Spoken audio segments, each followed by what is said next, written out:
Hey, what's up guys, it's Michael, and in this video we're going to look at how to create a detailed, rich and spacious clap like this, from scratch. Why? Because I'm sure like me, you get bored of going through your same sample library over and over again.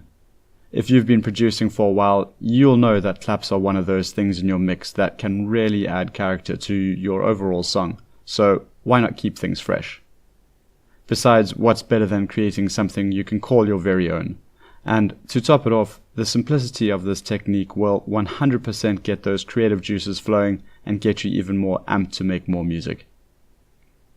The exceptional thing about this overly simple technique is it's completely scalable, meaning you can decide on how dense the clap is as well as control the width of the stereo field with ease.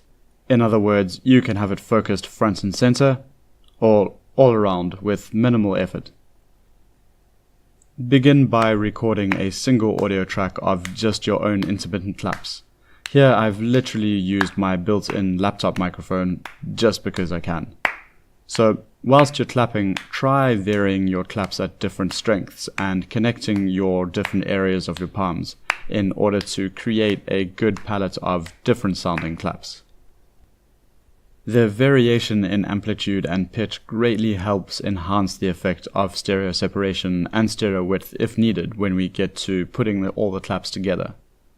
If you're looking for a more unified, solid clap, then don't create as much variety in the individual hits.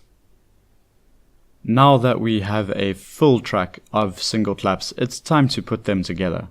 I've gone for about 20, but you can use less or more depending on the type of clap you want to build. What we need to do next is break the initial track down so that each clap is on its own track, so we can begin stacking them.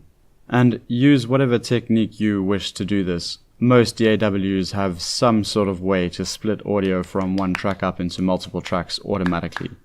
In Ableton, you can right-click and slice to new MIDI track if you wish, but I'm going to manually slice them up because why not?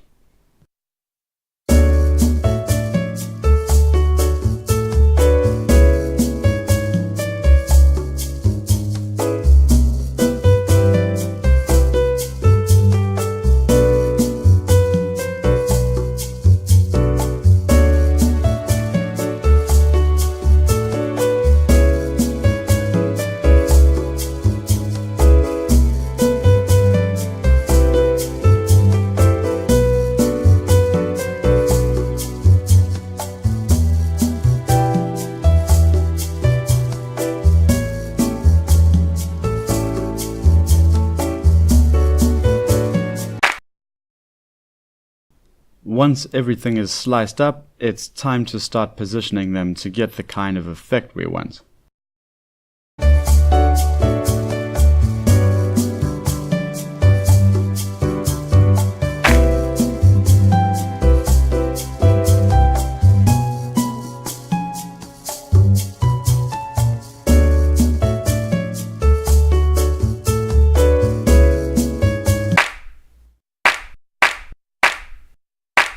Now this is starting to sound like a clap, but it's still super dry and lacks any kind of stereo space.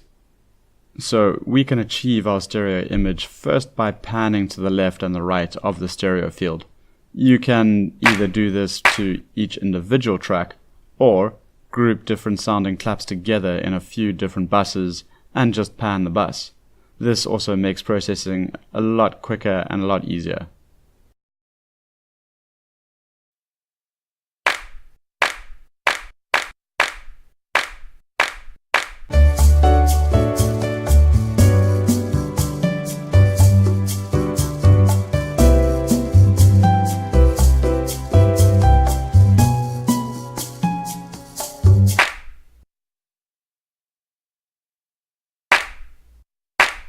From here we can do one of several things.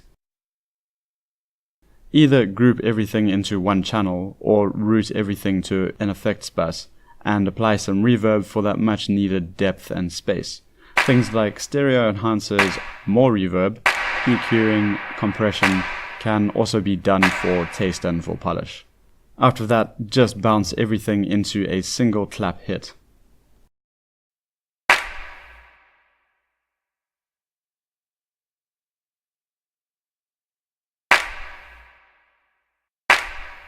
Alternatively, bounce down to a single unprocessed hit first, and then apply the processing to the one sample. Personally, I prefer the latter technique so I can alter the way my clap sounds in different scenarios.